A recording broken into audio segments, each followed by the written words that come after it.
so, okay, lots of stuff to go over with you, lots of stuff to deal with. Let's just talk about this COVID protocol. We all want to be safe, right? Nobody wants to get COVID. I sure as hell don't want to give it to you, and I sure as hell don't want to get it from you. And I'm way more apt to get it from you than you will ever be to get it from me. Basically, because I'm, basically a recluse. I stay home all day. I take walks with my wife, see my grandkids once a week. So I don't have a whole lot of truck with a whole lot of people. Not that you all do, but we're all coming together here. So let's just keep each other as safe as we possibly can. And one of the best ways to do that, or probably the best way to do that, is just really be aware of your own health. Be aware of your own health. And talking to you guys out in Zoom land, please come if you can, because we're going to do a lot of stuff. We're going to do a lot of hands-on stuff. And it would be really great if we had all the hands here to do the hands-on, right? It's pretty hard to do hands zoom on. Yeah, it just doesn't work. There's something that doesn't work with that. But anyway, I digress. So let's keep each other safe. We'll wear a mask.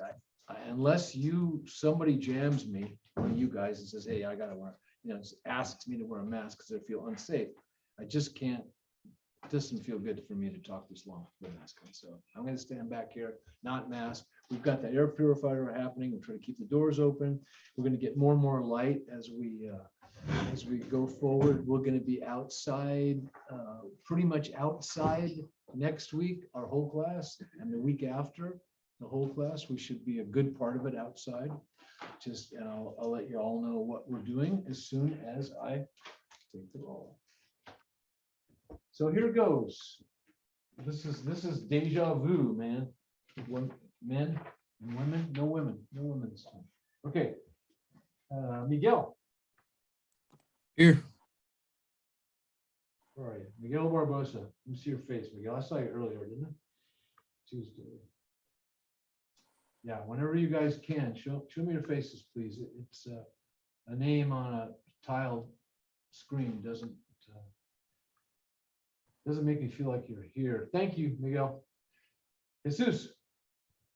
Here.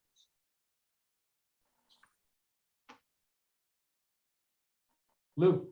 Present. Alex. Here. Ben. Present. Adair.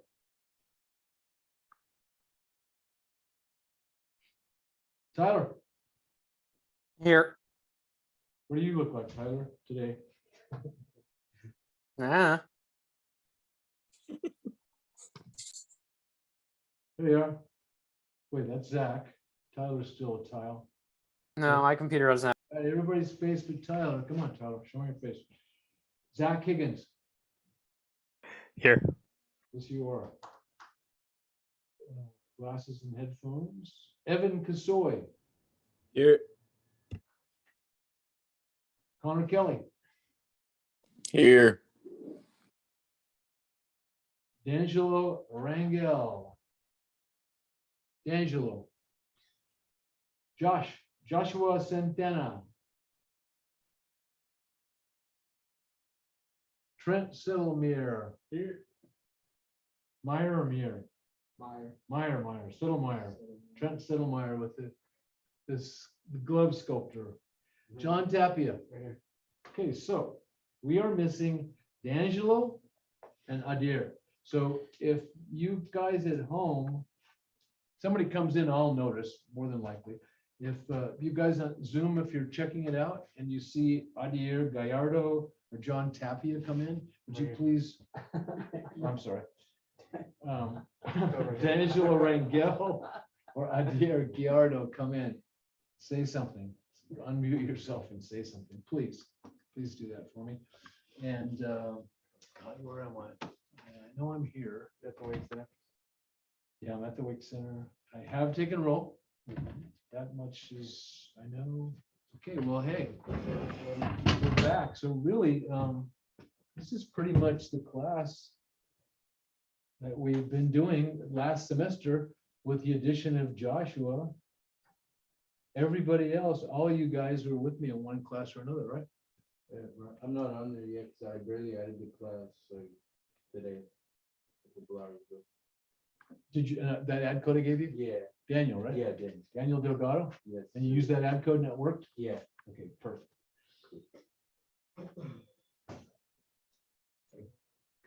And is there anyone else here or out there in Zoom land that I didn't call your name? Okay, good. So because I teach 110 and 111 now, which are brand new for me. I think I've done 111 once before, and then this 110 I think was the first time, but I've done 114 beginning finished carpentry a long time, over 10 or 11 or 12 of those classes I have taught, and it's follow-up intermediate 115. So beginning finished carpentry, I pretty much have made up my own lesson plan syllabus, the whole cha-cha, and I don't usually follow much set stuff. And I used to do a schedule for every week. You'd have a schedule that I'd hand out and a whole bunch of other stuff, but I'm pretty much off paper right now. Not doing much in the way of handouts because everything is so accessible digitally, and I have pretty much become a believer in Canvas, as you probably figured out. So your stuff is going to be up on Canvas. Your what we're doing, what I'm going to project on the board, and what we're going to look at, what we're going to share screens with. That's going to be up on Canvas. What happens, if I can get us a week and weeks ahead, I may or may not post that schedule that I referred to in one of my emails to you. I have been working on it. I've got the dates done, and I think I'm through the first 8 weeks, but you may or may not get a schedule. Just refer to Canvas. If you want to know what's happening in the future, refer to Canvas, and I'll try to get you 1 or 2 weeks ahead. And if you really got to know more about what's happening in the subsequent weeks, just ask me, and I'll try to answer your question. But in the meantime, I'm also gearing this class a little more towards the book, because I have become somewhat enamored of the book, especially the subsequent editions. And so for a little bit of backstory on that, some of you don't know, is that I pushed hard for 10 years on the 11th edition, even when the 12th edition had been out and has been out for about 6 years. I just pushed hard on the 11th edition because I was really trying to save students money, because it seemed like the 11th edition was dirt cheap. You could get it on Amazon for $16, and it was available. And the 12th edition was always over 100 or getting to the 80s. But I finally saw the error of my ways a couple of years ago and realized we needed the 12th edition. There were things in there that I needed to address and that you guys needed to know about. And so I felt pretty comfortable with the 12th edition and its online and its digital presence, which allowed me to use some of their digital teaching modality. And now the 13th is just taking it to another level. It's another looking book. It's different looking. So this is the one that we were using, the 12th, that we will continue to use for 111. Those of you who are going to take CT111, which is the progression of CT110, we'll still keep using the 12th. But in this class, CT114, we're going to use Modern Carpentry, the 13th edition. And then CT115, because a lot of you will be going on to 115, we're going to be using Modern Cabinetry. And that's the latest edition. I can't remember which one it is, but that's another story. Right now, the 13th edition, and you'll see it up online too. The bookstore has the bundle. The bundle has a digital package as well. And I think you can buy just the book. So bite the bullet and buy the book. It's a fabulous book to have to put on your library, and it won't, it's redundant. If you got 11 and 12 like I do, or 12 or 11, there's some redundancies, but there's a bunch of added stuff that really gets it more up to date. I've tried to do 114 as finished work, finished carpentry work, which is Who can tell me, who can give me a definition of finished carpentry? Anybody at home, just, unmute, and say, hey, and talk to me, anybody here? Finished product? Yes, who's that? Miguel. Michael? So Miguel. what's finished, Miguel, what's finished carpentry? Pretty much anything, any finished product, anything that's gonna be, that's it. It's pretty much the way it's gonna look when you're done with it. So is Like- it anything that shows? Yeah, anything that's gonna be visible pretty much or on display, I guess. Opposed to hidden, right? That's Yeah. opposed to behind walls and stuff. So here's how I define finished carpentry. Finished carpenters install doors and windows, standing and running trim. That's what finished carpenters do. Finished carpenters install doors and windows and standing and running trim. And I'm going to explain all of that. And that covers a lot of stuff. Finished carpentry. Installation of doors and windows and standing and running trim. So everybody knows what a door is, and everybody knows what a window is. Who can tell me what the two main differences in doors are? Two main differences. Just take a wild guess. Two kinds of doors. I mean, there's lots of kinds of doors, but two main differences in doors. What could they be? Interior and exterior. Exactly. Is that John? Yeah. I can't tell because everybody's, you see, you can't really tell. So John just answered that question right on the money. He said interior and exterior. The interior and exterior doors are two different kinds of doors. You don't want to use a door made for interior and an exterior application.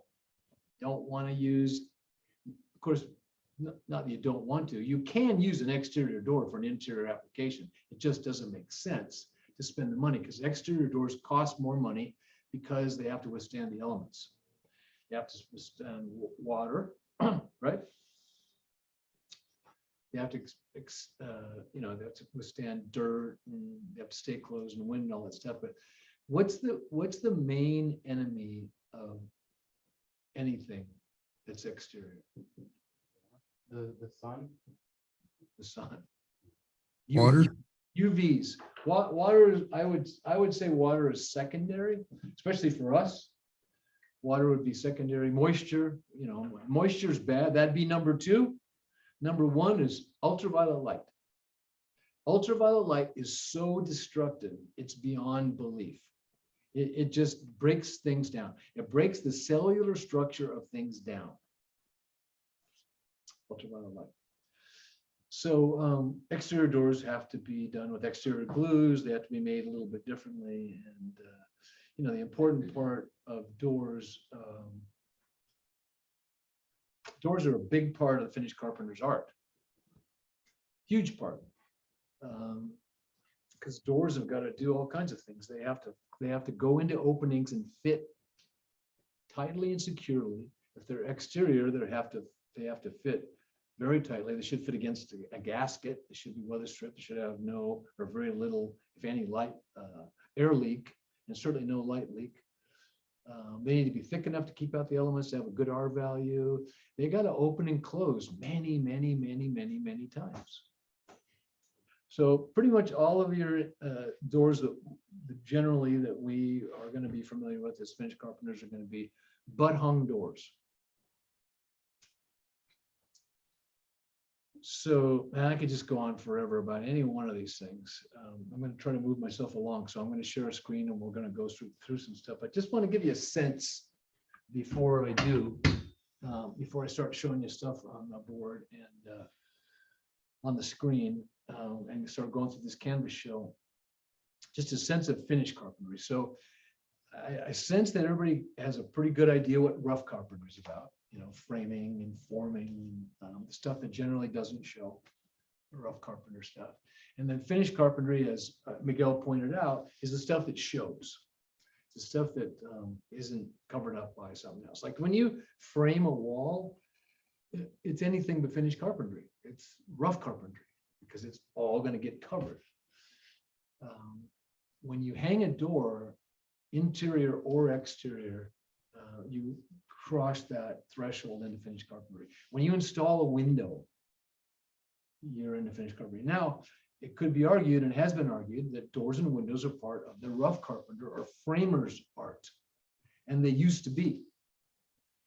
So 20, 30 years ago, 40 years ago, whenever the hell I was starting out, a long time ago, if you got a framing price, you got a price to stick frame and set all the exterior doors and all the windows. That was what the framer gave you a price for. And then in the last 20 years, we, especially finished carpenters, have been specializing so much. There's a lot of specialty subsets within the finished carpentry trade that we've pretty much taken setting doors and windows way away from framers. We don't let framers touch doors and windows now if we can help it. And we give them to finished carpenters to do. So it's become the finished carpenter's art. And so in windows, you know, besides setting a window, which is not that tough, there's the setting of the window plumb and level, because windows and doors are always set dead plumb and dead level. There are a few exceptions, and I'll talk about those as the semester goes on, but plumb and level. So setting windows is not that complex, plumb, level, and square. Given, you know, rough opening that works. It's the trim out and the casing. Doors are a little trickier to set, pre-hung doors as well as job hung doors. And we will have, I have a great video of Jerry doing his thing, but I should be able to get Jerry DeHogue here. I think I put a call into him. I did pull the call into him. He hasn't called me back. He's pretty busy, but Jerry DeHogue is a finished carpenter. He owns a company called TrimWorks. He's probably, well, this guy eWorks is really good, and so is Byron Beck, Solid Rock Construction. Those are the three really higher end, probably the best finished companies, guys that just do finished work.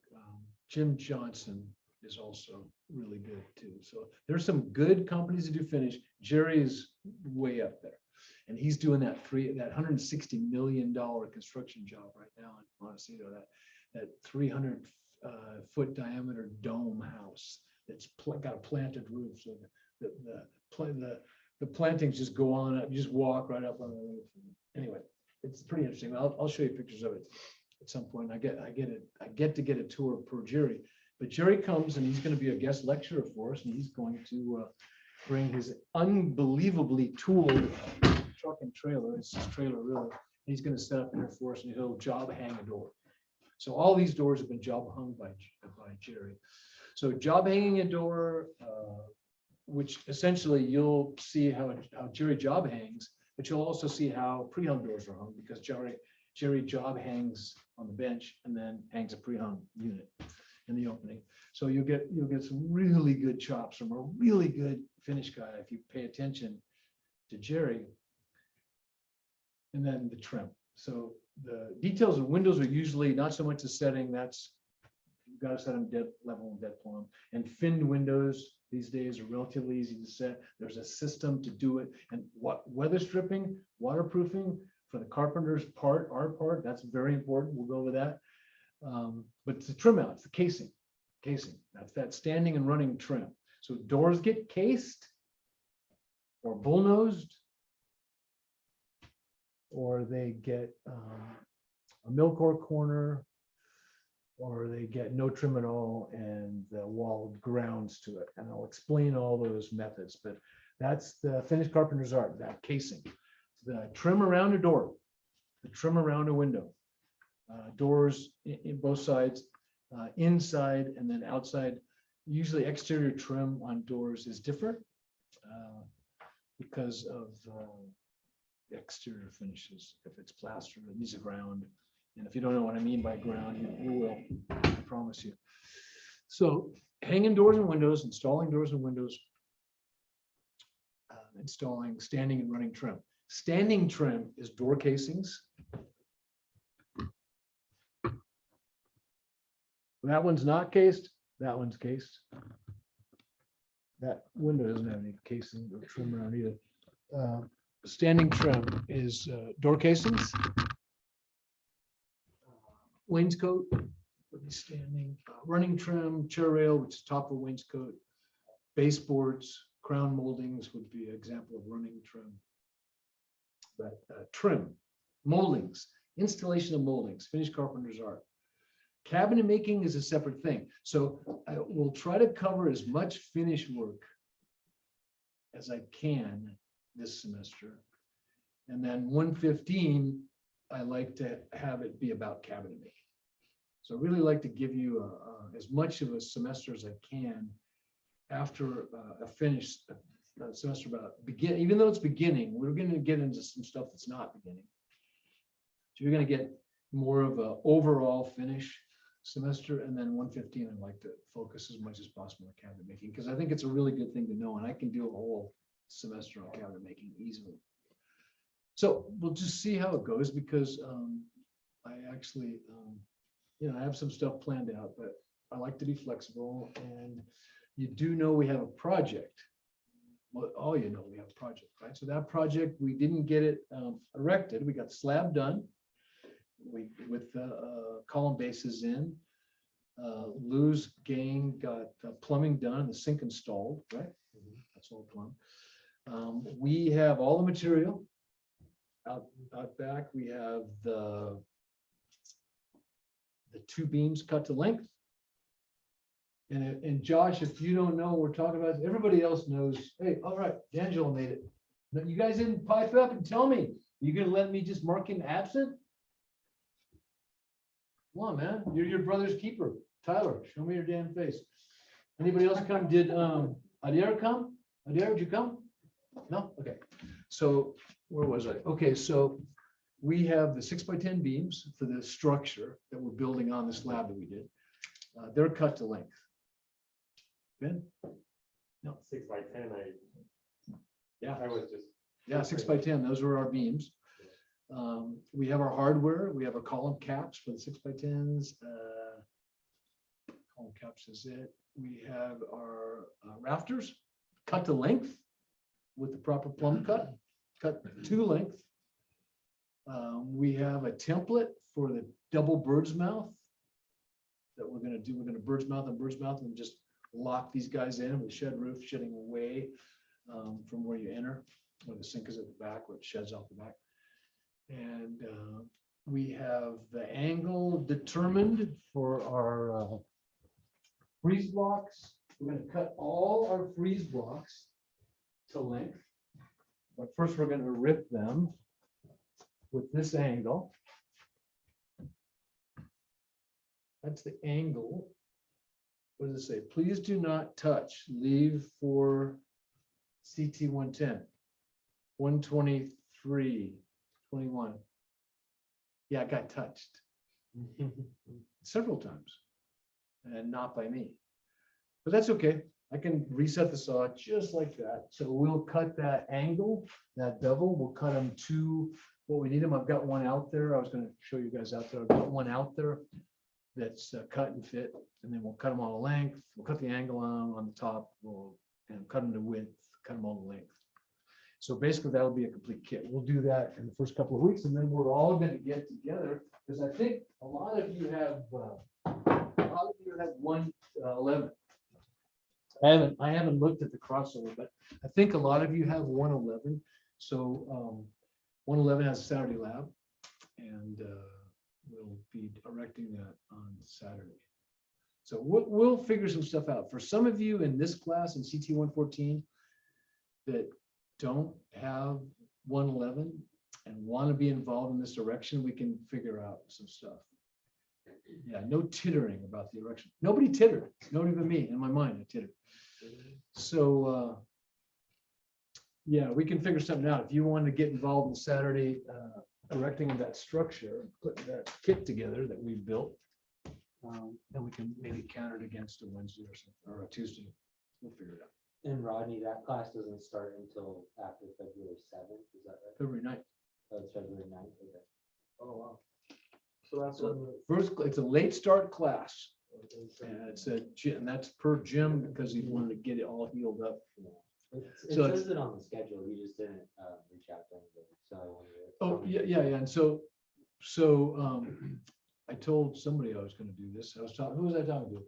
I was talking to Evan, right? Yeah, I was talking to Evan. I was telling Evan that tomorrow, I promise I'll get off my lazy posterior and I will send out an email to everybody in 111, letting them know what's up. When we're gonna start. Yeah, by the way, if you were gonna show up tonight, don't. Yeah. So, and then the other thing is those of you that have 111 that should have started tomorrow, but is getting a late start in 2 weeks from tomorrow. I won't be here for the first 2 weeks. I'll be in Yuma and then in Hamul. So I'll either be leaving you everything in Canvas to synchronously or asynchronously, I'll figure that out. Click on it and have the class with yourselves, by yourselves. It will not be in person. Or if I can pin down exactly where I'm gonna be and it's good Wi-Fi, I may go ahead and do a Zoom class from the road. I just haven't decided yet, but I will let you know, I promise. So we're gonna do this class and then, dude, I haven't got to the greatest announcement yet. Should I get to it yet? Should I? Keep looking over my shoulder. These guys are the guys at Zoom are going, what the hell is he looking at? Let's share a screen because I'm getting to the really exciting stuff now. And I'm not doing too bad. I haven't forgotten hardly anything.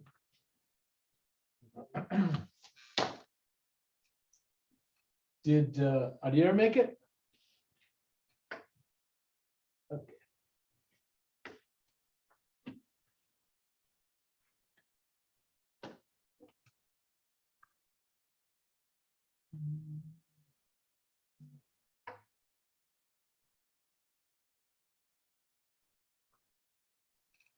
Okay. What are we doing here?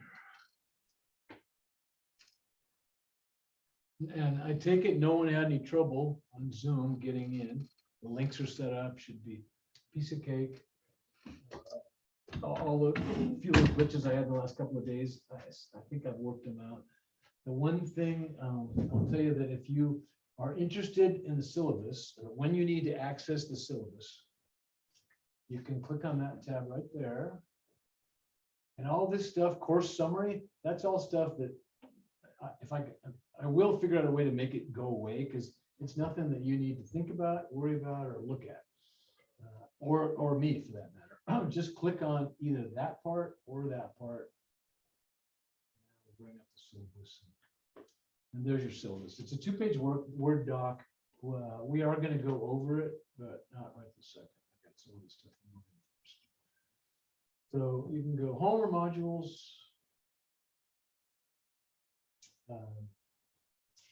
So I don't think we need to introduce ourselves because I know you guys, you know me, and I know everybody, and I know Josh, so we all know each other. That's really cool. Hey, it's good to see everybody again. What to expect? Just expect to learn a bunch of stuff about finished carpentry if you like. Get exposed to a whole lot of finished carpentry stuff and get some hands-on experience and get some real satisfaction when we put that structure up. And we'll be doing it. We're going to be cutting this thing up. So we might get aced out of erecting it. That is CT114, unless you're in CT111.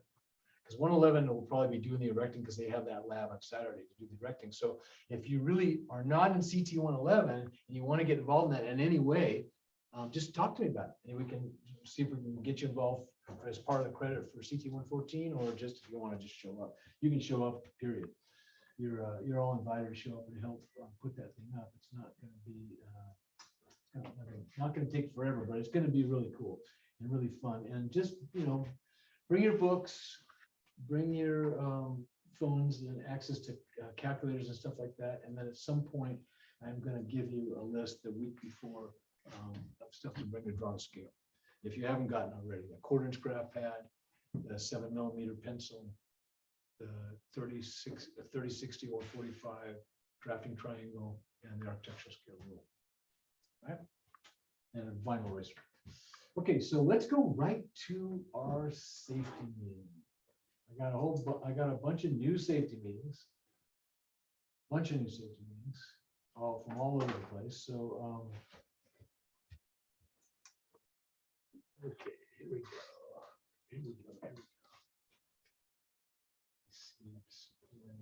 What am I looking for? Display, I guess, right? Seems weird. Oh, okay. Anyway, we'll do that. Come back. Come back. Rodney, that stuff that you just said, do we need to bring that to every class or are you gonna let us? No, I'm gonna let you know prior to, no, you don't need to bring it to every class, but it's not a bad thing to bring to every class. I'd have it with me, but yeah, I'll let you know when you actually need it. Could you turn off one of those switches for me, Ben?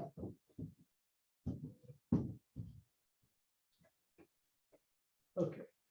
Can you guys read that? I don't think it'll get brighter and brighter. All right, I'll go ahead and start out with the first paragraph, and I'm sure all the people at home can read this. So here we go. Constructive ideas from WorkSafe BC. I don't know if that's British Columbia. Constructive ideas. Selecting hand tools in construction trades. Poorly designed hand tools, too heavy, poorly balanced, with a grip that is too large, the wrong shape, or slippery, can lead to injuries of the hand, wrist, forearm, shoulder, and neck. Hammers or pliers with bent handles keep the wrist and forearm straight to reduce injury and increase power. Pliers and cutting tools with spring-assisted jaws require less finger and hand effort to repeatedly open the jaws. Power tools with foam or rubberized grips help reduce the transfer of vibration to the hands and arms. Okay, so read from there. John, would you read, please? Grip, a well-balanced tool with a properly designed grip or handle instantly feels comfortable in the hand. If a tool is poorly designed or is not right for the job, it may be held more firmly and at an awkward angle. A properly designed grip helps to reduce fatigue and pain.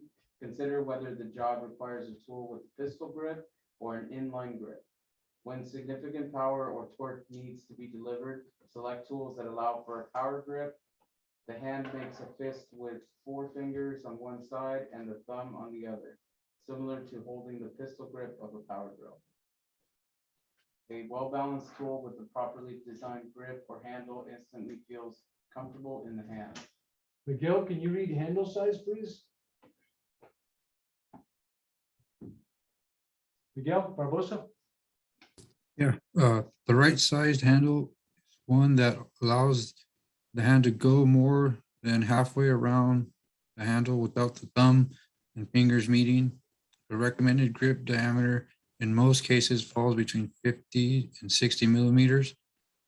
To provide good control of the tool and prevent injury in the palm of the hand, handle should be at least 120 millimeters long.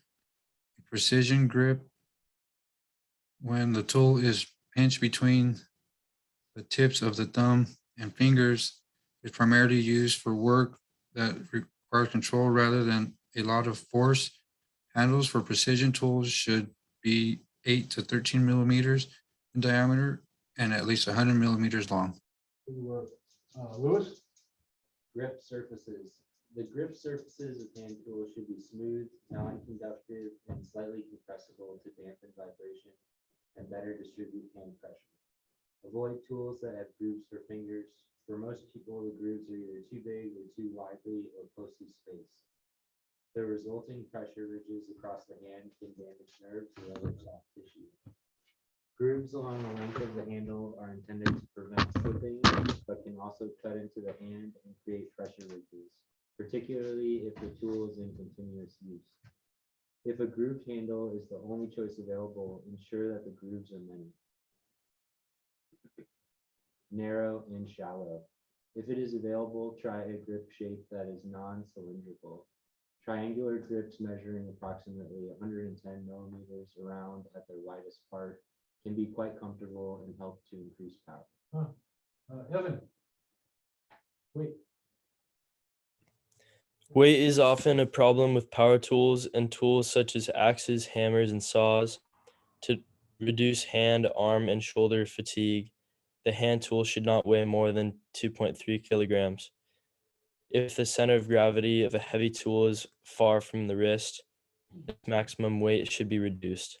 Studies have shown that tools weighing 0.9 to 1.75 kilograms feel just right for most workers. For precision work, where the small muscles of the hand support the tool, it should weigh far less. Lighter is better.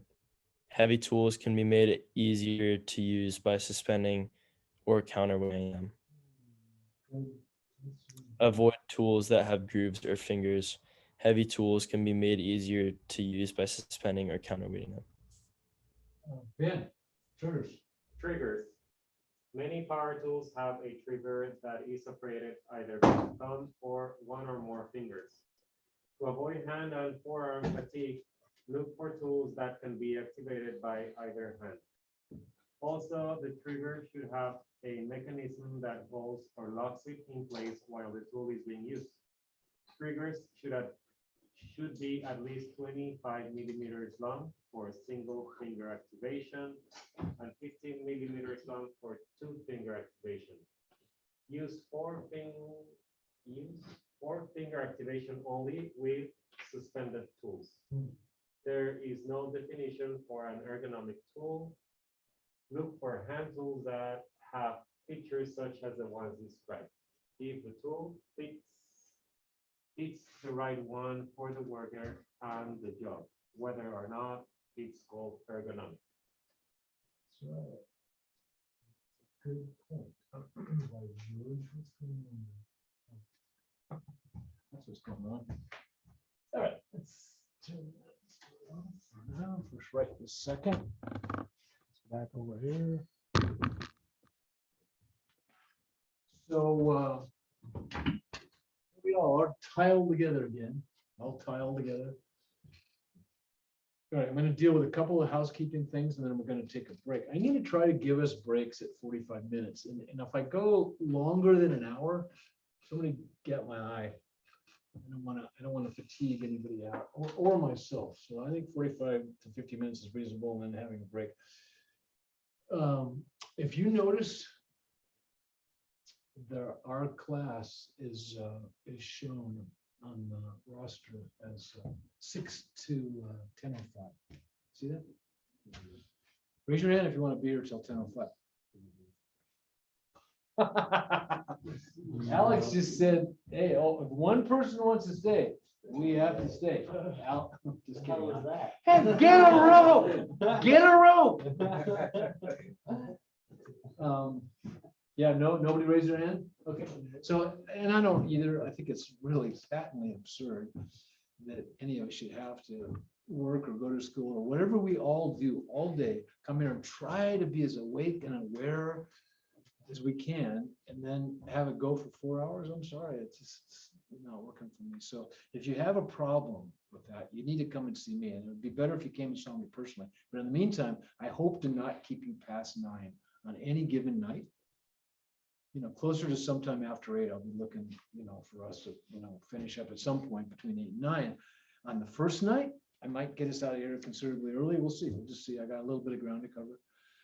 And I think I'll go ahead and break us now. And then when you come back, I'll give you the announcement, the killer announcement. Okay. So let's take a huge break and come back at 7.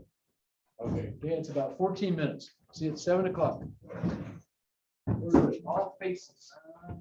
Faces, nothing but faces.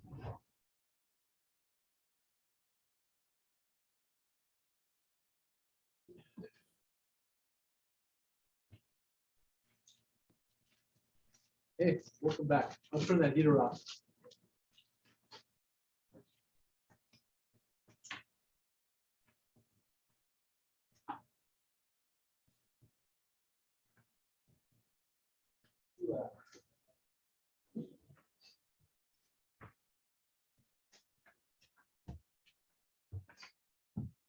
There's so many. I'm sorry. That's a nice jacket. No, thank you. Arc'teryx. Arc'teryx, yeah. So there's so many cool things that I want to show you about finished carpentry. lots of them, and I will. For instance,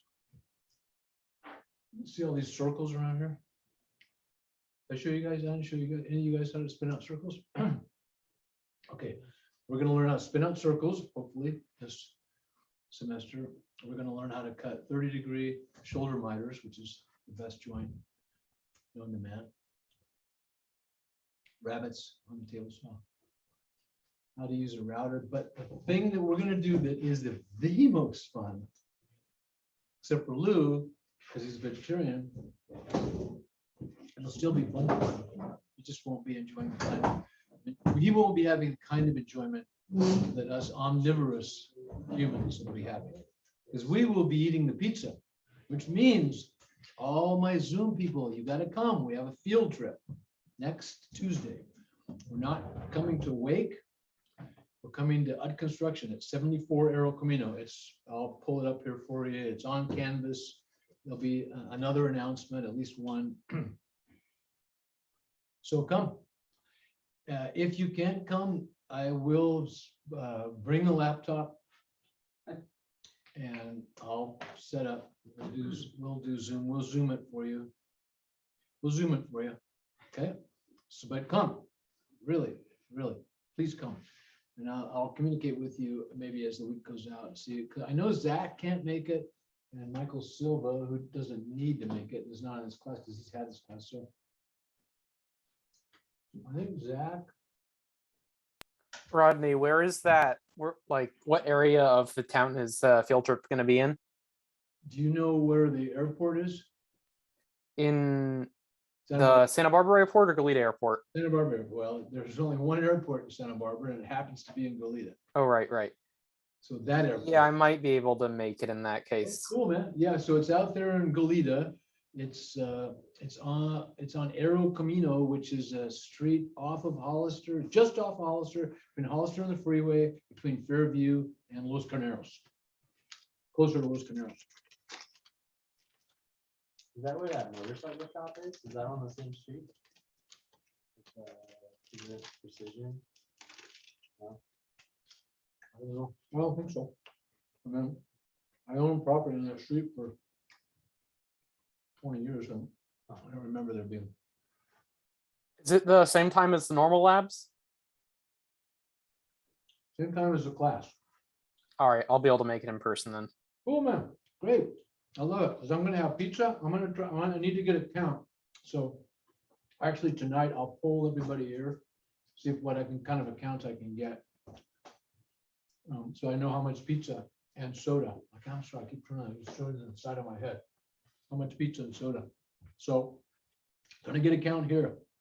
How many of you will be able to come in person? Everybody? Alex, too? Yeah. Okay, how about a count here? So we got D'Angelo. I can. Tell me that they can't make it. That'd be me, Rodney.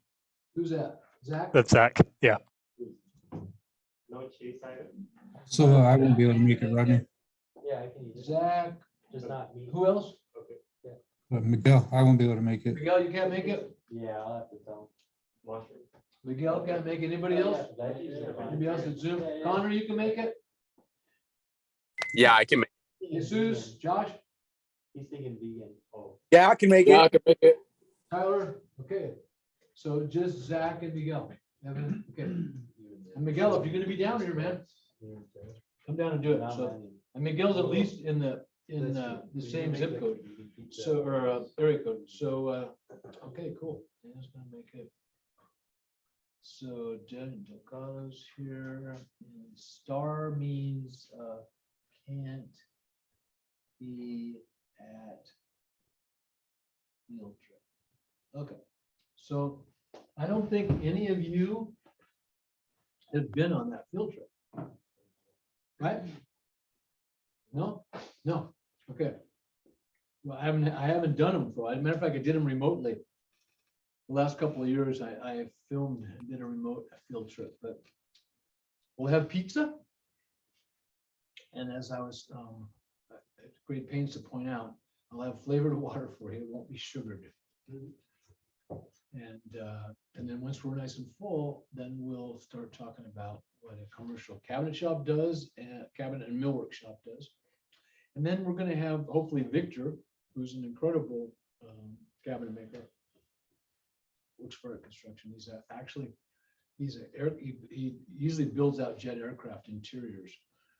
He's a really good guy. He and I did Ted Gardner's, Theodore Roosevelt Gardner, the third's mirrored stainless wall, which I have a video of on my YouTube channel. But I digress. He's going to build us a cabinet while we're there.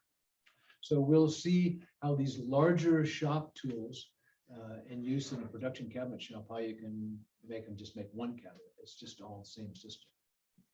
So essentially, yeah, I'll show you a little bit about the finished carpenter's art and the molding involved and some of the tools, but really would like you to get a sense of the cabinet shop and what they do there.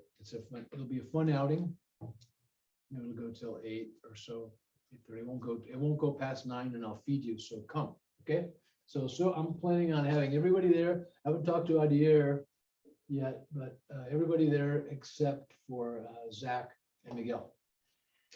Right? That sounds good to everybody? Good. Then the third class,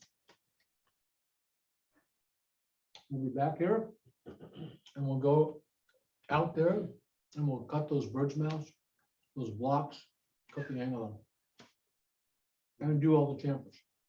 We'll be doing that. And if we don't get it all done, the erection will wait till we do. We're gonna do everything here. I've decided to trust my measurements. No. I'm trying meeting in front of everybody. I think I had breakfast. That's it. Okay.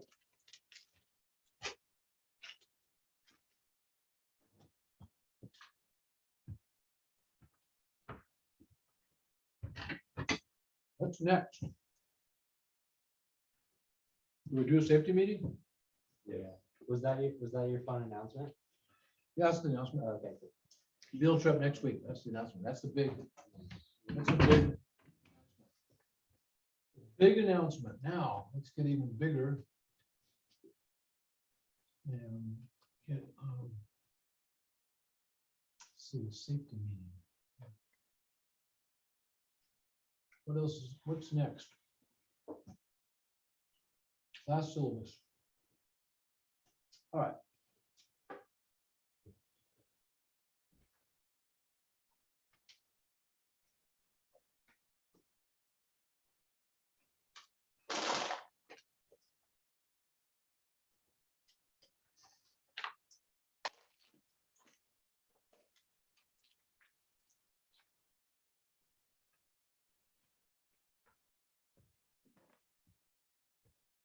Oh, this is stupid.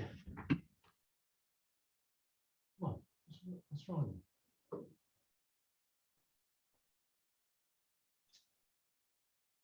It doesn't like that, but it should like the PDF just fine. Actually, this is a Word doc. Should like the Word doc just fine. And it does. Okay.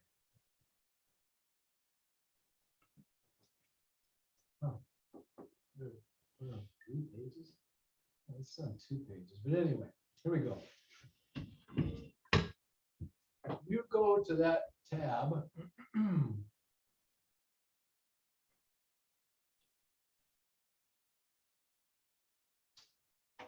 That tab right there that says syllabus.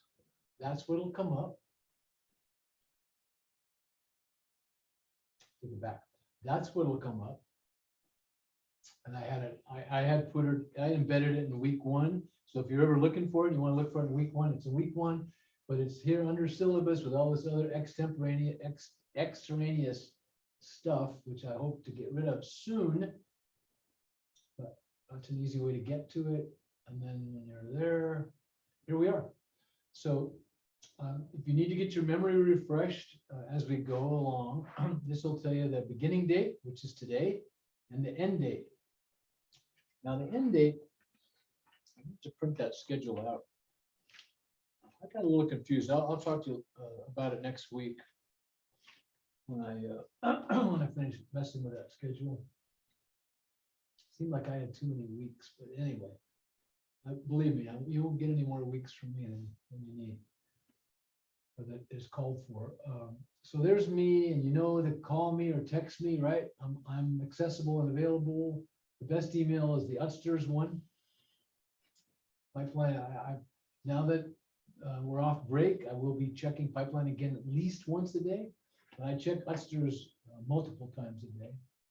13th edition, please get it. If you've got the 12th and you want to try to get through on the 12th and not get the 13th, or you can't get it for some reason, talk to me about it, please. Okay, so here's our grading criteria. I thought I took that out. Oh God, I did take that out. All right. So I got it in two places. So we'll just we'll look at it in the next place.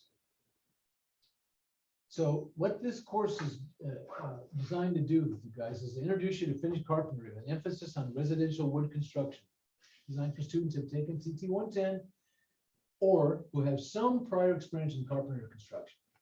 Topics include safety, tool care and use, scale drawing and design, door and window hanging, standing and running trim, moldings, handrail systems, built-ins, etc. We want to get to closets. Yeah, we want to closets. Closets should be standing trim. Course objectives. These are our objectives. We want to understand and implement on-site safety practices. We always want to lead with a safety meeting. I want to lead with a safety meeting. I want to emulate a job site safety meeting, which has to happen minimum every 10 working days. You got to have a job site safety meeting. And I just want you to take safety really, really seriously. Really seriously. You have one body. Don't wreck it. And just to with that, this guy is a friend of mine. He was my protege. I hired him when he was 19. He's now 54, and he's a very good carpenter. He's just a working fool. He doesn't know when to stop, and he got his knee replaced, and now he's in the hospital under the knife right now. He's probably in recovery right now, but I had to take him to the hospital today, and they put him under the knife this afternoon because he messed up his new knee. Just worked too hard, injured it slightly, tweaked it, and then just worked all weekend on it. So, man, it's just not worth it. No, so please, safety. We want use proficiently or in an introductory manner the tools used in the class. Hang an exterior and an interior pre-hung door. Install a window, trim out doors and windows. Install baseboard. Install crown molding. Draw to scale. Construct closet built-ins and design and construct shelving. We'll do one whole class on shelving. Make every attempt not to miss class. Attendance counts towards your grade. Classes are all synchronous. So there's no mistake about this. This is not an asynchronous class. I'm not inviting you to take this class at your leisure or any other time. You need to take this class at 6 o'clock on Tuesday nights.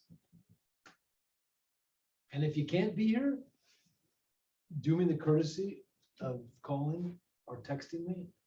Email is probably not going to cut it unless you email me the day before and you've got something that's going to keep you from being here or you're going to be late. Please come if you're just going to be late. Even if you're real late, come anyway. But also do me the courtesy to let me know you're going to be late. It's just common courtesy for me, and I don't worry about you. And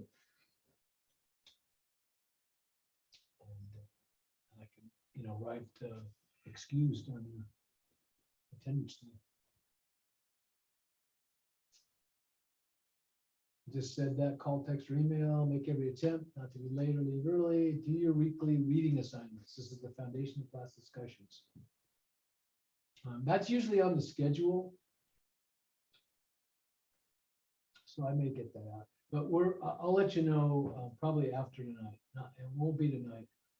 What chapters that we're going to play around with. And tonight, what I really want to do is I want to whip through this PowerPoint through 1 through 5. Just kind of click, click, click, click. It's kind of a cool PowerPoint. I just discovered it. in the 13th edition. In Zoom classes, I ask you to please use your video. I want to see your face. Review the schedule often so you can plan ahead. I may have to erase that. And if you want to drop this class, you got to do the paperwork. Don't make me drop you, but just come and you won't even think about being dropped. And so far, everybody's come, but Adair. This only applies to him right now. So I expect you to participate, ask questions, express opinions, be involved, actively participate in the lab component when we have them. Keep a weekly journal in class, sketches, information, safety meeting topics, and design. So just keep any paperwork I might give you, any notes that you might make. Call me to arrange office visits to discuss any problem you have or any ideas you might have. My door is always open. My ear is almost always open. Take responsibility for your own education. The instructor, me, as a facilitator, not the supplier of all information. Although I may inundate you with information, what you do with the information is all on you, and show up. I can't stress this too much. This is the most important thing. If you show up to every class, you won't fail. You just won't fail. Remember, I showed you the math? I'll do the math again for you out loud. If you show up to every class and you're awake and paying attention, there's a really good chance you'll get the whole 20% for attendance, participation, and attitude. That's 60%. So if you just blew off both the midterm and the final, you would still pass the class just by showing up. If you failed miserably on the midterm and the final and got like half of them, you missed half of them and got 50%, which is 10 percentage points, that 20 percentage points plus your immaculate record of 60, that's 80, that's a B minus. So just like in life, more than half the battle is just showing up. Just be here, man. If you're here and paying attention means checking me out and listening. Checking out what I'm saying and listening. So there's how I grade attendance, attitude, participation, midterm, and final exam. It's a piece of cake. I do pluses and minuses, and that's how it breaks out. And it's very scientific for me. I count up your attendance. I do the percentage it is of, if it's 16 classes and you miss 3, that's a certain percentage. And I take that percentage and apply it to 20. And you get that in a column, and there's 5 columns. And the thing about that attendance number, if as it turns out it's an 18 or a 19 or something like that, that means you've come to virtually every one of them. That means I got a pretty good sense of your attitude and your participation. So they're going to follow right in there. So the more you're here at the class, the better in those areas you're going to do. You can't have a good attitude, and you can't participate if you're not here. I can't know about your attitude, and you absolutely can't participate if you're not here. So just come, right? And try your best. That's all anybody could ever ask of you, and all anybody ever should ask of you. So you should be able to use finished carpenter tools safely and efficiently. You should be able to draw to scale. You should be able to jam and hang an interior door, including a lock, installing a lock set, which I didn't mention, is also part of the finished carpenter's art. Locks. It's a whole subset of skills, but you do need basic lock skills, latching, locking mechanism, just the kind of stuff that we see here today. And you can take that and go a long ways with that. Finished carpenters aren't locksmiths, but they know a fair amount about locks and latches, common ones. You should be able to draw to scale and install base casing and crown molding and market yourself for a job or advancement. And then here's my paragraph about students with disabilities. Oh, get away from me. Yeah, so that's if you need DSPS, or if you're involved in DSPS, there's the number. Just let me know, and you get extra time on tests and all that stuff that we can do for you. Okay, so that's a syllabus. You know how to find it now. Everybody knows how to find it. What else we got here? Safety meeting, class syllabus. All right, so all of this stuff is accessible. This is your Canvas show. So it's accessible to you. So you guys can, you can print these out if you need a list of tools or anything you think needs to be printed out. I'll have stuff up on here that we'll refer to. And then if you need to keep a notebook, then I'm going to leave it to you to print them out. So I found this to be a very handy, man, it still projects it. Weird. Okay. Just does it. It's just the screen, I guess. Anyway, there's a lot of tools here. So there's a, what, looks like about maybe 30 plus, I should have numbered these. Hand tools, looks like at least 10, 12, looks like about 25 or maybe 30 portable. And then stationary, looks like about 15 of them. So if I'm right, that's close to 90 tools. Now, any finished carpenter that's worth his salt that can say he's a bona fide finished carpenter is going to have every one of these tools. Every single one of them he's going to have. Now, let's see if I have every one of them. Tool belt or apron, yes. Finishing hammer, yes. Chisels, oh, absolutely. Screwdrivers, yeah.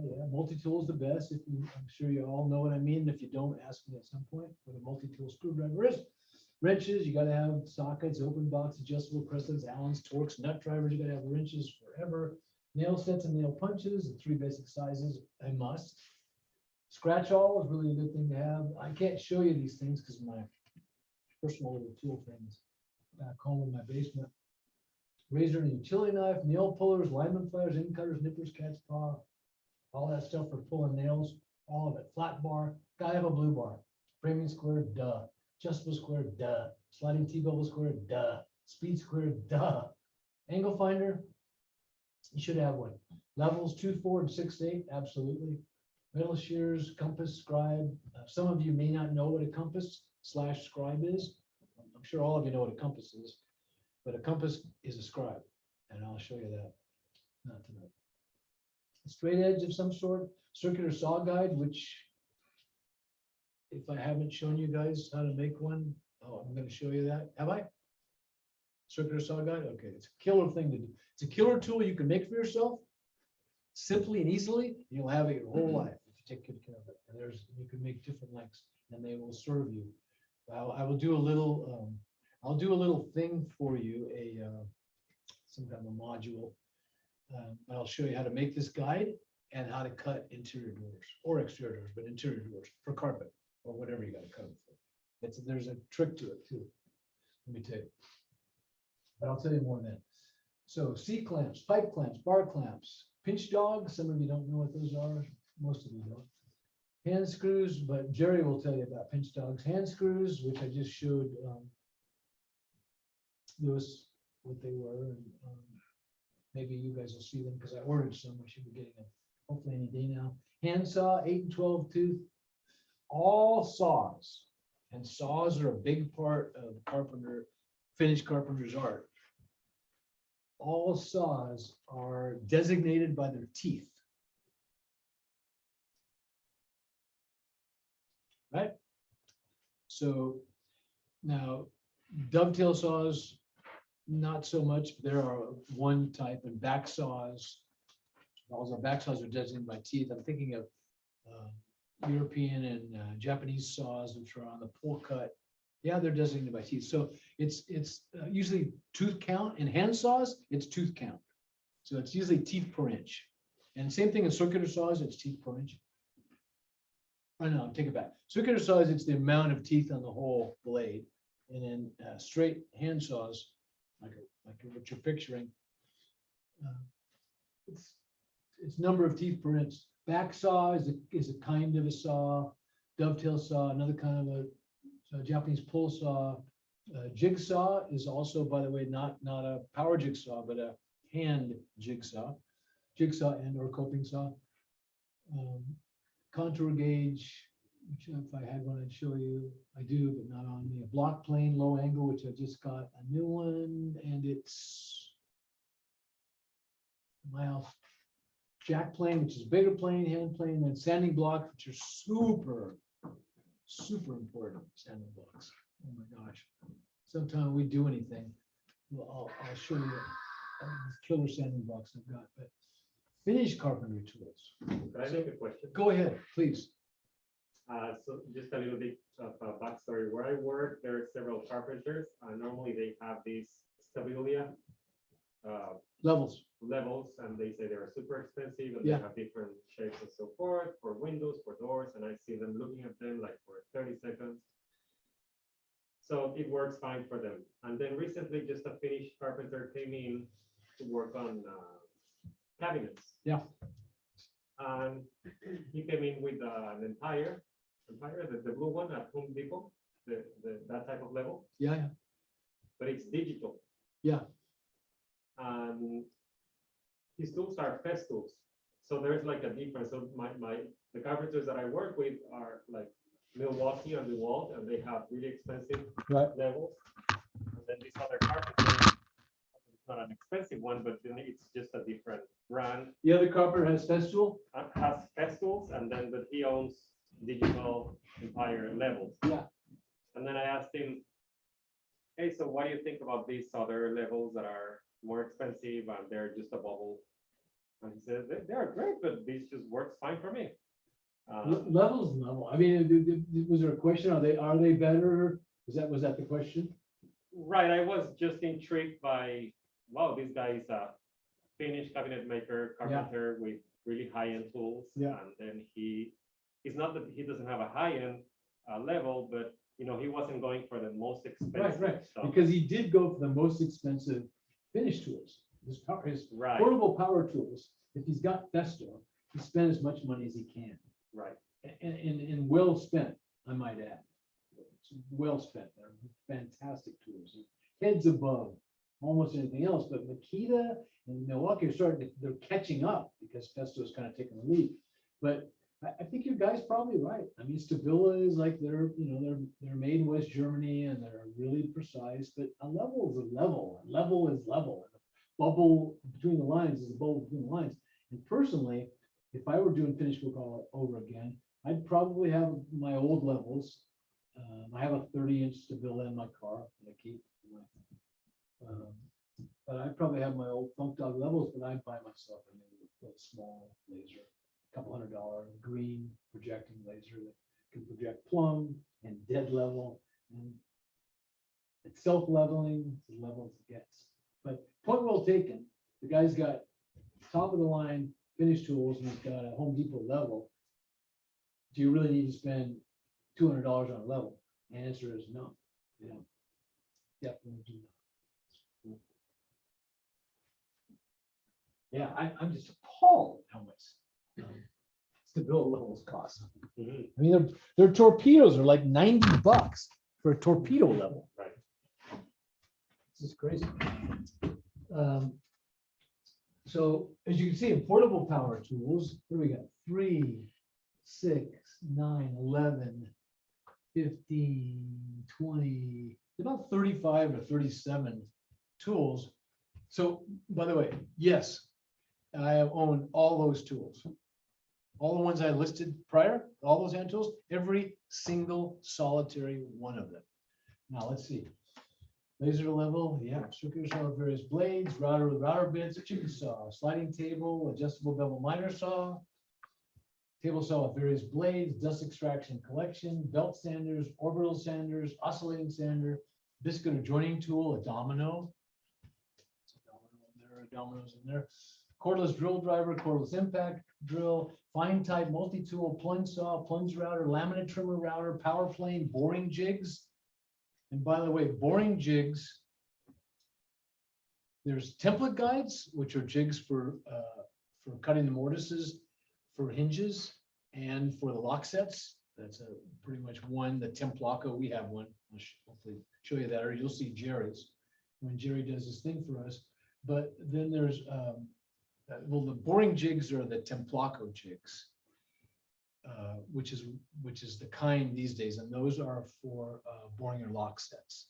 And then Jerry uses the shit, what do we call them? Templaco. Well, same thing. Same company makes these boring jigs for lock sets, makes hinge templates. And when I was carpentering, mine were Bosch. Actually started out as Milwaukee, and they're aluminum and steel, and they go together. However many hinges you are using on a door. That's a whole other ballgame. But anyway, jigs, drill index. You got to have lots of drills. You got to have Forstner bits. You gotta have multi and single spur bits. You gotta have VIX type self-centering bits, which I think we have. I think I got those here. I can demo those to you, and we'll demo those at one point. Plug cutters of various sizes, a bench mounted drill press, compressor with hose and fittings, nail guns and staplers, all those gauges, cordless nailers and guns and staplers, work lights, fans, cordless blowers, cordless and corded vacuum cleaners. And then there's some other things I would add to that list now that have come out as cordless, but that's almost complete. There's probably a few things in there that I forgot to put on there and haven't put on there. Some things dancing around my brain, but that's a lot of tools, right? It's a lot of tools. Yeah, every one of those tools. Now let's go. Let's see the stationary power tools. 10-inch unisaw, which is what we have, or a saw stop. Who knows what a saw stop is? Okay, so can I ask one of you to remind me to tell you what a saw stop is when we get back to when I can pin myself on the screen. I'll explain you what a saw stop is. Bandsaw over there, jointer over there, thickness planer surfacer over there, dust collection there, wide belt disc sander over there, shaper and various knives, multi-spindle boring machine, no. One at construction. Hinge boring and insertion machine, no. One at construction. Automatic edge bander, no. One at construction. Panel saw, no, but yes. Drill press, 3 of them here. An air compressor with hose and fitting, 3 of them here. So there is a boatload of tools, right? And really, those tools, we see Jerry's trailer, right? It's 8 or 7.6 wide. I think it's 8 wide, and I think it's 20 footer. But it's filled with those tools. But those tools, he's got 26 routers aboard, and then the router knives, and it's so many tools. So pretty much the gauge for me when I was a contractor, doing contracting and hiring and rarely firing. I hired way more than I fired. It's all about tools. You want to make more money? Have more tools. Some guys are, there's different ways of doing this, and I have known guys that will tool up a rig and then look for an experienced carpenter to use it, and that works. But I like looking for guys that are tooled, because I think everybody should use their own tools. Period. I always feel way more comfortable using my tools, and if you're going to be a carpenter, you're just taking this class as finished carpenter. Finished carpentry. It doesn't mean you're going to be a finished carpenter. It doesn't even mean that you want to be a finished carpenter. But let's just say you did want to be a finished carpenter. It's just you got to be a tool nut. So if you think you want to do this thing, then just consider yourself a tool nut. Now, if you want to do drywall, if you want to hang drywall, you're not going to need to be a tool nut. You know what I mean? You're going to need a knife, maybe a drywall square, a tape measure, maybe a shear form, maybe a handheld router to cut your circles out with. That's it, man. You're gonna need a few tools as a plumber and electrician, certainly, but you're never gonna need the kind of tooling that I just, those 60 or 70 or 80 or 90 tools that I just read off, you're just not gonna ever need that many tools in any other trade. Carpenters are really versatile. And as a finish carpenter, the best finish carpenters are really good rough carpenters. And as they learn carpentry from the rough, and I mean, this is how it's designed to be learned.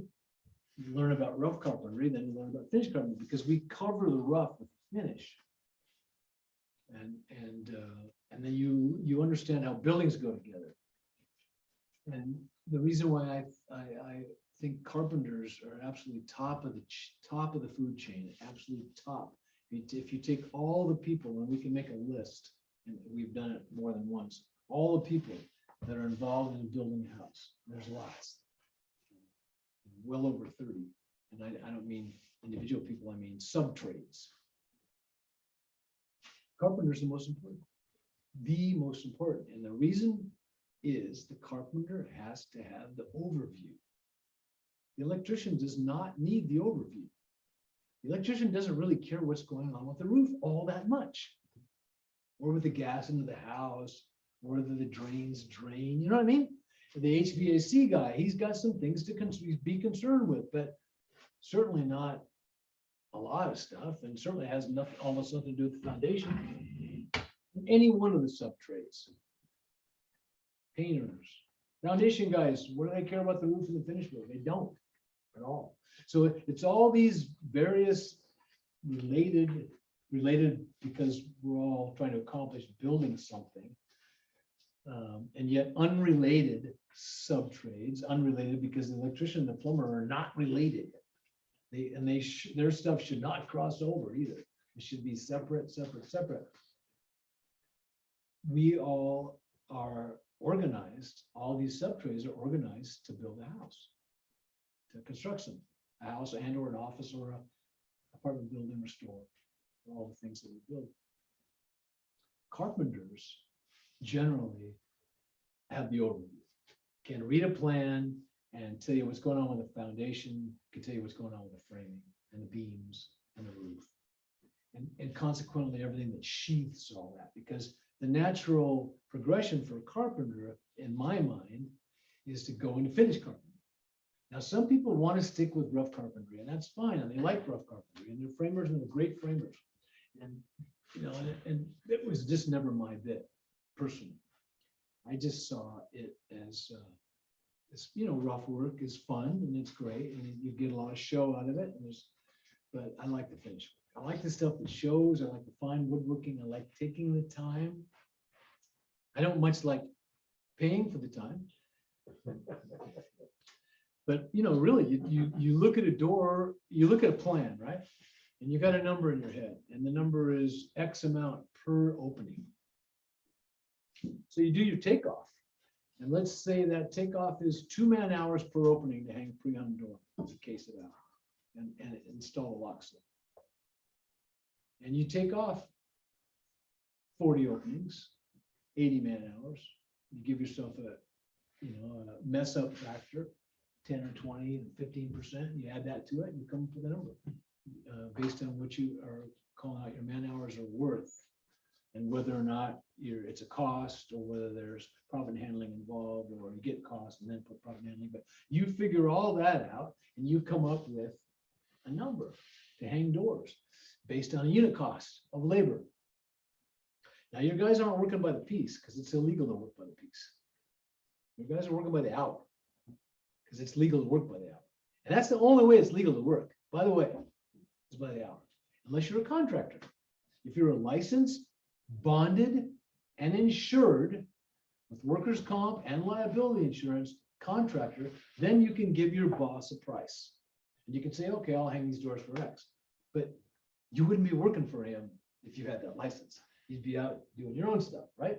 So if you're working for somebody, you're working by the hour. Don't let anybody try to con you into, oh, do these doors for me for, and you can do this stuff with your friends, that's fine. But really, you shouldn't have to give prices if you're not a contractor. Contractors get to give prices and enter into contracts. Everybody else just gets to work by the hour, and that's fine. I have plenty of guys that I have paid by the hour have made way more than me on jobs. Just the way it worked out. And what I want to finish with is that, let's say I did that at two man hours a door, and it took my guys, when all the dust settled, 4 hours a door. They still got paid 4 hours a door. They got the money that they earned by working by the hour. I, on the other hand, had to eat, and I had to take their costs. So I'm not sure, where was I going with that? I had a point I was leading you all through. I got too far along. Carpenters are like the. Carpenters are the. Yeah, I was saying about carpenters is being, you know, having the overview. I can't remember what it was. It's just that, Bidding accurately, maybe? yeah, something like that. But you get the gist, right? Everybody gets the gist. It's a vast game. Construction is huge, really, really big. I mean, big, like multi-billion-dollar big. And right now, if you're in construction and you're not working and you're not making money, you need to get another job. You need to do something else. If you're in construction right now and you're not busy, you're not banking money, get another job. Stop doing what you're doing and go somewhere else and work. Because seriously, there has never been a better time to make money. There's not enough people to do the work. Everybody's clamoring. Everybody has money. Money's still cheap. Cash is trash right now. I mean, well, I'm sure it won't last forever, but right now, you couldn't pick a better trade to be in than the building trades. That's a really good trade. So there's a lot to know. And if you want to turn it into the thing that I find about finished work is that you can turn it into good money. You can turn into good money by the hour. You can turn into good money by the job, depending upon where you go with it. But you also have to have skills to make money, right? And they're not it's not rocket science. These are skills that I think that the people I'm looking at and the people I look at on the Zoom tiles and what I know of all of you, I think you could all do it. It's just whether you want to, whether you have a penchant for it, you know, that's up to you. And you should have a penchant for it. And you should have a penchant and finish work for detail. It's really where the devil's in the details and the details in the finish work. And whether you use the information that, you know, that I try to impart to you during this 16 weeks or not, that's totally up to you. But I think that it will expand your universe if you're open to it. Whether or not you become a finished carpenter or even do any finished carpentry. I guarantee you, if you stay present and you come here and keep your soul in the room, that is the soles of your feet in the room, and your eyes forward, that you'll learn some stuff and you will gain from it, regardless of whether you continue to finish as a trade or a hobby or whatever. Because a lot of this stuff I want to show you, and I hope comes across, are good skills in marketing yourself for a job. And those skills come with being precise, being clean, being on time, being good to your word, being attentive, being polite, being kind, all those things, even being kind, all those things are the things that make you attractive as an employee. And you need to be attractive. I'm sorry, you know, it's nobody wants to work with an asshole. And there's a lot of them out there. And if I have encountered more than 2 assholes in any given day, I might want to look at that. I might be the asshole. And I got to look at that. And I'm willing to admit sometimes I am, but nobody wants to work with one. It's kind of like everybody has one, but nobody wants to work with them. And you know, really, this is fun and this is serious at the same time. And it's also mostly you're working for people. It's a people thing. I've always said this. I've said this over and over and over to my guys. I've said it to my customers. I've said it until I'm blue in the face. This is a people business. People do business with people. People do business with people. You don't do business with a machine. You're not doing business with some account somewhere. You're not doing business, with anything but a person. It's all people. The people that pay you, and the people that don't pay you. They're all people. So in dealing with people, the whole thing is the relationship. So my relationship with anyone is what I have. That's what I got. I got a relationship with everybody I interact with. And that relationship, from where I come from, if I can base it on mutual respect, maybe not admiration all the time, but mutual respect, kindness, and generally, I want to be someone that has integrity and that you think has integrity and that will do what he says he will do and can do good work. That's all, right? Those are simple things. And if you believe that, and that's what I project to you, you're going to want to hire me. Because that's the guy that I want to hire. I want to hire me. I want to hire somebody that thinks exactly how I think, how I just told you how I think. Because the people that are paying you are the people that you got to make happy.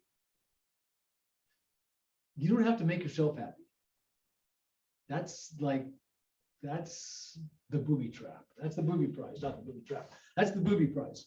You don't need to be happy. Nobody cares about your happiness. You need to make the customer happy. If you can be happy doing that and do it with some good humor and do it with integrity and do what you say you're going to do and deal with the problems the way I've been telling you about dealing with problems, how all problems are solved. How are problems solved between human beings? How are they solved? Talking. Communication. Open, honest, kind, respectful communication solves all human problems. Period. And now, it's a two-way street, right? If I'm open, kind, and respectful towards you to solve our problem, and you're continuing to be an asshole towards me, we're not going to solve our problem. You've got to come to the party too. But it's by the same token, same as me. I can't continue being an asshole to you and expect to get our problem solved. And personally, I would rather not feel that way about anybody, nor have anybody feel that way about me. It's just not that much fun, right?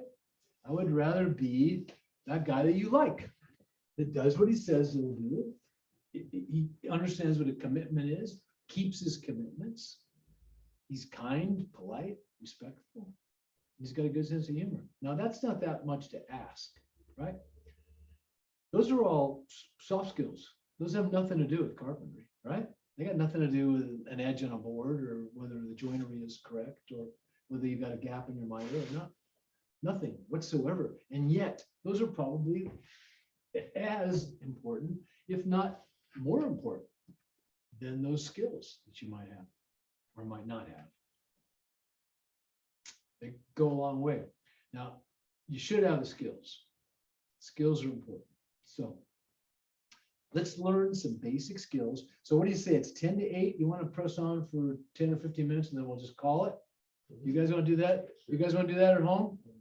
Everybody Yeah, okay? works for me. Yeah? We'll just Yeah. go Sure. maybe 15 more minutes and then we'll call it a first class, get out of here plenty early and not have a break. Otherwise, we could have a break and then come back. Nah, let's keep going. Okay, okay. So Being on, let me look at what else I had on my, You're gonna show us the saw stop. oh yeah, show you the saw stop. So I will show you the saw stop. I'll show you the saw stop. Yeah, I'll show you the saw stop right here. Matter of fact, I'll show you the video. This is worth seeing. This is worth seeing. This is really. You're not going to demonstrate it live, Rodney? Well, If I had one, I would. That's an expensive demo, isn't it? This guy, yeah, well, this guy is gonna demo it. The guy that invented it, he's gonna demo it for us. You know, we're gonna show his video right now. Let's show his video. Tyler, you're still here, right? Connor, you're still here, right? Yep. Here, Tyler. Connor, you're still here? I'm still here. Yeah. Okay, good.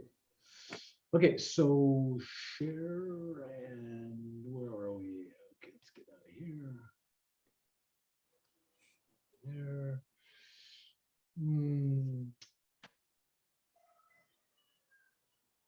What was I gonna do? Oh, saw stuff. Saw stop video. Jeez, we can do this. God.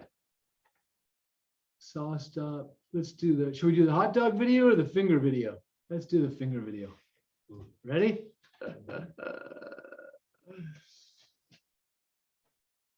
Oh, man.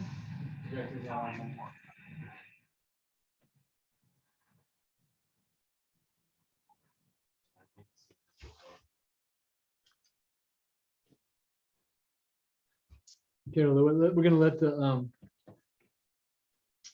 projector heat up here. I can't believe I can't get a full screen on this. Oh, there it is. Is it heating up? Slow but sure.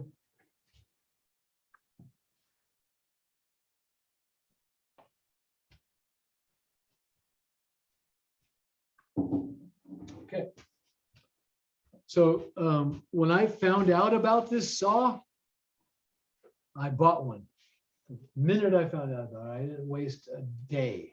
I bought one. And so you're going to see this saw at my old cabinet shop next Tuesday. You're going to see the saw shop. Now, this is the guy that invented this. Here is a good rule of thumb, or potential lack thereof. Table saws can bite. A quick demonstration. Wood. T-bone steak. Wood. Steak. Wood. Steak. Are we clear on this? Yeah, there's about 60,000 medically treated accidents on table saws every year. About 3,000 people take their fingers off, about 10 a day. Oh, 10 a day.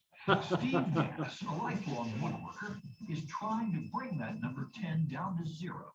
He has developed a system that stops the blade of a saw if it comes in contact with your finger. He calls it saw stop. The system can tell the difference between your finger and the wood. Yeah. So when you're cutting wood, if you accidentally run your hand into the blade, it'll stop it so quickly that you just get a little nick instead of maybe taking some fingers off. The blade has a sensor that detects electrical conductivity. A piece of wood is not very conductive, so the saw goes right through it. A salty, wet finger is conductive. Well, it's a lot like a touch lamp. There's a small electrical signal on there, conducts that signal into my body absorbs some of the signal, and that triggers the system. It'll detect that in less than 1,000th of a second. Okay. Any volunteers? Hey, over there in the fridge. Yeah. Yes. Right. We're going to use a salty, wet, conductive, all beef frame. So I'll hold it just like Damn, I'm hungry. You gotta be kidding me. Let's see. There's nothing. That is amazing. That really is. Show them the inside of the hot dog. Look. It's like nothing ever happened. Yeah, exactly. The blade is rotating at about. So they're going to explain it to you, but it's a 75. I don't know what it costs now, but it cost us $75 for the cartridge. And it happened 3 times. This happened twice. One time with pressure treated wood, one time with a super wet redwood, and one time with a finger. So one time it actually kept the guy's finger or 2 fingers from being cut off. But it's this super compressed spring in this cartridge, and that spring is compressed up behind an aluminum block shaped like this. It's mounted right under the saw, and when that thing is triggered, when an electrical impulse is triggered, it's like a millisecond. That spring is launched into the blade, and it stops the blade, like I'm telling you, in a millisecond, and the weight of it drops it down below the table. It's absolutely just. So is it the whole saw unit or is it just the blade? No, it's the saw stop. You gotta buy the saw stop, the whole. Yeah. And it's a good What- quality 10-inch table saw. Ronnie, can you repeat that? Because we couldn't see you on the camera. Okay, okay. So you mean about what I just said about the spring and everything? Yeah. Okay. Yeah, I will. I always repeat it. So, because the microphone's closer over here. So what I was explaining with especially a lot with my hands to the class that's here is that underneath that blade, and I'm pretty sure when I get the video going again, they'll show this, but there's a coiled, super strong spring that launches an aluminum block. It's curved like the blade into the blade. And it's underneath the bottom of the saw as the blade, is going around underneath the table of the saw. It launches it in when it senses that electrical impulse, takes about a millisecond, and it grabs the blade, stops it, and the weight of it drops it below the surface of the table. Let's see if it shows it just right now. 5,000 RPM. It's forced to stop in 1/1000th of a second. A millisecond, 1 millisecond. Saves a finger, but mangles the machine. You have so much momentum in here. You're decelerating something at like 1,000 Gs, 1,000 times the acceleration of gravity. Now we get worked. Machine stops on a dime, or in this case, a franc. Machine is not happy about this fact. Any way that this asymmetrically hits the weight, it's just going to put huge torques. You're slowing this thing down at 1,000 Gs. Yeah. We just have no human reference to what that Yeah. means. That's like driving a car 1,000 miles an hour and hitting a wall. Yeah. And it's just flapping like it's a piece of paper. 5,000 RPMs is a lot of energy. The energy has to go somewhere when it stops, so it's transferred to the saw stop module, which acts like the crumple zone in a car. The module and the saw blade are now officially trashed. But hey, at a cost of about $60, better to pay that than with a finger. Amazing idea, and it's implemented in a way where you're using energy. And you don't even lose the blade sometimes. Steve It's Gass aluminum is a saw. true believer in his design, which brings us to our next I demonstration. can't watch this. Steve is Can't going watch to put it. his own finger into the table saw blade. Yep. How you feeling about this? I'm a little nervous. Yes, you knew we had to go for it. I don't much like doing it, but it is such a unique opportunity. Let's do it. There's not going to be a take two here. Having everything set right is crucial. As if you need a reminder, this is with saw stop. This is without. Without. That mask Steve is about to put on isn't a protection from spurting blood. It's to protect his eyes from the bright lights needed by our high-speed cameras. Now you want to try putting your finger in there and just. But you are never going to try this at home, right? Right?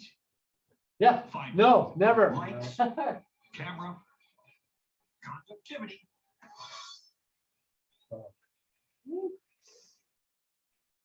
Oh, God. There's no blood. There's no. Oh, No, didn't hurt. wow. That hurt me. This is a man who has faith in his creation.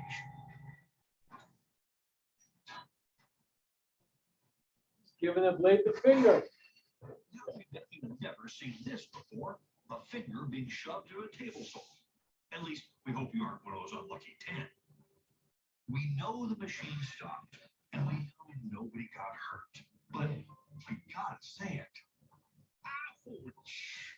It felt a little like I don't know, a buzz or a tickle almost. There You're has to be talking a about your jackass finger special. in a table saw and you're talking about a buzz and a tickle. Well, we've done a lot of bizarre things. That's funny, huh? I mean, not really funny, but wow. I mean, not like funny, haha. Funny. Okay, go away. Go away now.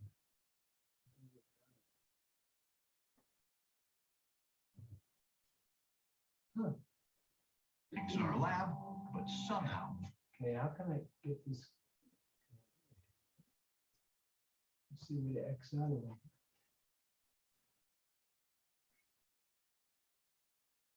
Wow. Okay. Let's get off the Good. Huh.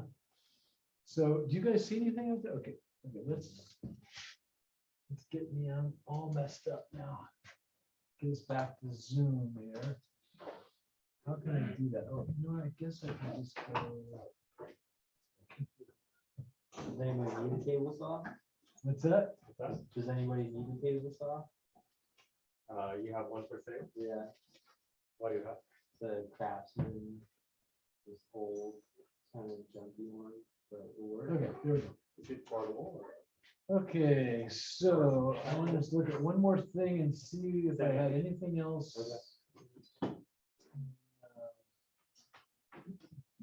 Oh, I guess I got out of, oh, that's what happened. Got out of pipeline. Got out of pipeline.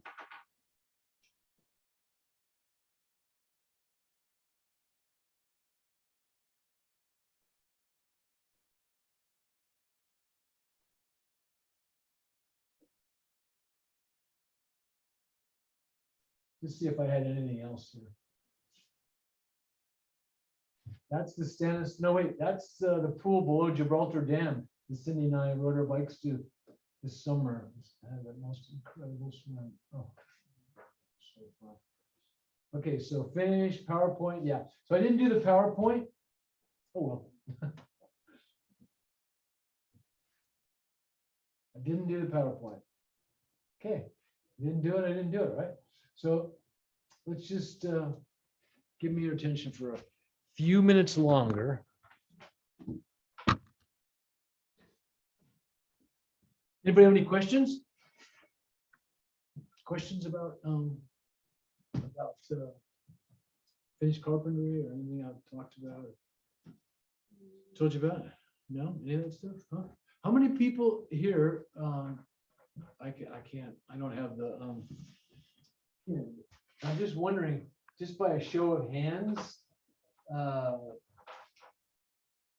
many people here think they might consider being going into the building trades? And yeah, how many people here think they're going to go into the building trades? So it looks like like half the people here, probably about half the people here. Okay, good. Maybe more than half. Well, good. And there's a lot of jobs in the building trades. Finished carpenter is one of them, and it's a high-end job. Now, what's a finished carpenter make? What's a finished carpenter make? Anybody know? $100 an hour. How much? $100 an hour. Depends on his tools. Well, yeah, no. You know, truthfully, I don't really know because I haven't been paying, for about 6 years. But, and I'm a cheapskate, but I had, if a guy was just really tooled and really knew stuff like slide, like my friend Chris Sylvester, 35, 40, 45, he could pretty much name his own price. Rusty, that guy, my protege that is undergoing the knife right now for his knee, he gets 45 or 50 cash. He's working for, he's just gone from there. He gets passed around, people that like him. He's put him to work for 3 years, paying him cash, money. Started him at 40, now he's getting 50 an hour. And he's just been getting more and more tools. He just got the new it's the 140 volt battery Makita chop saw. The 10-inch, $1,200 Makita cordless chop saw is such a beauty. Oh my God, love it. So you can make good money. You can make good money. And we're gonna do a whole lot of stuff, and hopefully you'll be interested. And you'll see some interesting things, but really, I just love working with tools. I love working with my hands. I love working with tools. I love making things. I am so better off as a putterer and an instructor than I am as a contractor. Because as a contractor, it got to the point, well, you'll see my shop, the shop that I created, that I built, that I own the building and all the land around it. And I created that whole shop, the stairs. First thing I did is I built the staircase up to the offices and stuff, but my guys wouldn't even let me in the shop. They didn't want me down on the floor ever. It was get out of my car, walk through the shop, walk up the stairs, get into the office, and don't mess with them down the floor, because I just, I get lost in the details. And that is a good and a bad thing. It's been a good thing because I've produced some really killer work. And it's been a bad thing because I've taken way too much time to do it. And so I have to temper that, with letting stuff go. Like I could do that thing at my house where I can Dutch and spend all this time and V-groove, treat these cellar doors like they were some, Chippendale cabinet. I can do that because it's my time and I'm not selling my time to you. And if I'm selling my time to you, you can't take that long to do it. You've got to temper that. So the cool thing with finished carpentry is you get to do really neat stuff. Like handrails. Like I told you guys, I ended my career, my hands-on career as a finished carpenter. I went through doors. I was a door expert, door and window, casing, trim, and then got into, we somehow landed on handrails. Duncan and I landed on handrails. We started doing handrails, staircases, handrail systems, and we started doing curved handrails. And that's pretty much the apex of the finished carpenter's art in some ways. And then you get into cabinetry and fine woodworking, carving, stuff like that. But I just had a blast, man. I had a blast, and I created stuff that is in existence today. And when you make a handrail, you make something that not just looks good, but it feels good, and it keeps people from falling down the stairs or falling over the stairs. It allows them to grab something to get upstairs. So it's just a great trade, I think, to get paid for doing something that I like to do so much. And then if you if you play your cards right, you can do really well. You can make good money. You can, and I've said this before, and I'm going to say it again. There are not that many things in the world today that you can do for money and make a good living where your work product is something that's real in the world and lasts and has value. Most of the stuff that people do online and with documents and all that, all the paper pushing and all that stuff, it's not real in the world. It's not a real product, a real thing that you can touch and use, and it has no lasting value. And that's a lot of people's jobs are like that. Think of all the retail, all the people in retail and in manufacturing too, really. In some ways, manufacturing, you're the guy that puts the edge on this one piece, right? So if you go find that piece in something, retail, there's no work product in retail. You just check people out and sell shit. That's not, you didn't make anything. You didn't make anything. So we get to make things. Not only do we get to make things, but if you do this as long as I have, you get to figure out how to make things.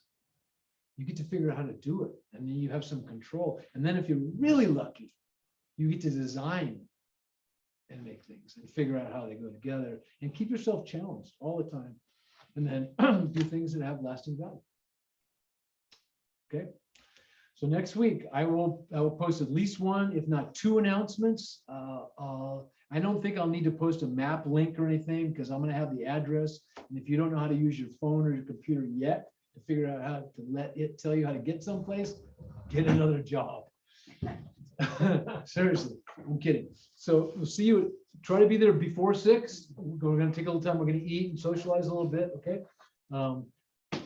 You're the only vegan I know, so you may have to eat. I eat cheese. You do? Yeah. Yes. Yeah. So anyway, pizza and fizzy next Tuesday. Come, all right? And I'll communicate with you through pipeline. If you need to communicate with me, you know the best way to do it. All right, thanks. Yeah. Cool, man. That's great. This is gonna be fun. We're gonna have some kind of fun. All right. Thanks, Rodney. Street parking and some parking on the alley, but by that time of night, yeah, there'll be plenty of parking. No problem. Wow, Josh is the only one left. I sent that to you. Everybody, If you're interested, Josh, give me a click. hey, you guys. Okay. Good to see you all on Zoom. Really good to see you. Good to see all of you guys. See you back here. See everybody but Miguel and Zach, right? Next week. Yeah. And then Miguel and Zach, we'll see you on Zoom. Okay. Yeah. Rodney, yeah. I have a question before we go. Yeah, fire away. You said if we still have the 12th edition Yes. to talk to you.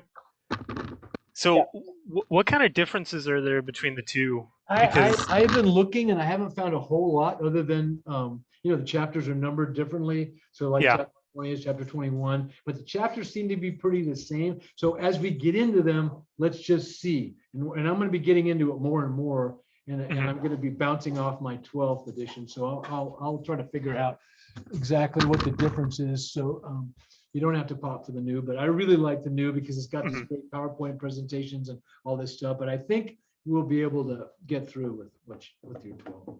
cool, it's good to hear. Yeah, I was worried about that because I saw it was another 134. Yeah, I know. And it makes sense if there's new content, but with how often these things Yeah, get and there published. is new content, but in the scope of the book, I would have kept the 12. And I'm kind of agonized for the last 2 days about that. But the publisher got me to 13, and once I went to the online version, I was pretty stoked up. So I want you to get to 13, and if you have a problem getting it, then we're going to work on making the 12 work for you too. Okay. Okay, cool. That's good to hear. And then another question. So I am starting to look at June leases just because that's like the timeline a lot of the places in a lot of the apartments in IV are. Right. So I'm not entirely sure if I'm going to be back for this semester in person. But I wanted to ask you how feasible you think it's going to be learning in terms of Zoom. Oh, it'll be totally feasible. Okay, cool. Good to hear. Yeah, totally feasible. Just show up, pay attention, do well on the test, and you'll kill it. Oh, all the hard things. Yeah, all the really all just the simple shit we ask everybody to do, right? Right on. That's good to hear. Thank you, Rodney. Miguel, it's good to see you, man. I'm glad to see you're doing good. You look good. You look healthy. Yeah, it's getting by little by little. Good. Well, I'm glad you're here, man. I'm glad you're here and you came back and stuck with it. Yeah, I might not be able to make it down all this semester. I don't have a vehicle no more. Yeah. Shit. So yeah, I'm kind of do what you can do. If you can't, you can't. And I'll accommodate you on Zoom for sure. I mean, if there's like a lab or a project or something, I could always build it in my garage and present it, or if we had to do anything like that. Yeah, I don't think we have anything like that. Just stay there on Zoom. You'll soak it up. Yeah, I mean, hopefully I finish this job in the next 3 or 4 weeks, and I'll be able to get a nice chunk of money and go get my vehicle with that. Yeah, good. I'll keep my been, fingers crossed for you too, man. Yeah, full kitchen remodel all by myself. Yeah, get down. So You should get. Hopefully, you'll get paid, right? cabinets, about 1,200 square feet of flooring to install. You're doing the whole thing. Yeah, the whole thing. Great, dude. That's fantastic. Yeah, it's my first I one. want to hear more about it. And right now, I want to go home. Sounds good. See you later, buddy boy. Take care.